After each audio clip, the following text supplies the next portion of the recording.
நெல்லை கோட்டாட்சியர் அலுவலகம் முன்பு தமிழ்நாடு அரசு கிராம உதவியாளர்கள் சங்கத்தின் சார்பில் கண்டன ஆர்ப்பாட்டம் நடைபெற்றது. இதில் நூற்றுக்கணக்கான கிராம உதவியாளர் பங்கேற்று அரசை வலியுறுத்தி கோஷங்கள் எழுப்பினர்.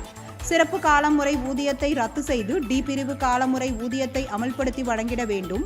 புதிய ஓய்வூதிய திட்டத்தை ரத்து செய்து பழைய ஓய்வூதிய திட்டத்தை அமல்படுத்த நடவடிக்கை எடுக்க வேண்டும். அரசு ஆணை எண் 33 திருத்தம் செய்து கிராம உதவியாளர்களுக்கு கருணை அடிப்படையில் வேலை வழங்கிட வேண்டும்.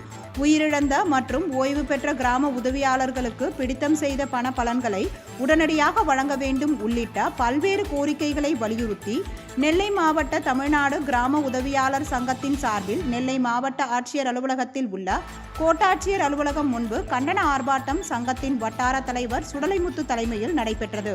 இந்த ஆர்ப்பாட்டத்தின் போது தமிழக அரசை வலியுறுத்தி கோஷங்கள் எழுப்பப்பட்டது. உடனடியாக கோரிக்கைகளை நிறைவேற்ற கோரிக்கைகளும் முன்வைக்கப்பட்டது.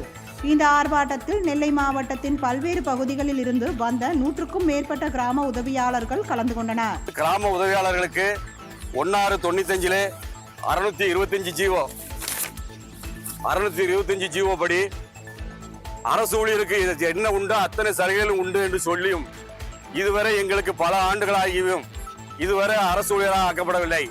சிறப்பு காலமுறை ஊதியத்தில் நாங்கள் பணிபுரிகிறோம். அதை உடனடியாக நிறைவேற்றி தர வேண்டும்.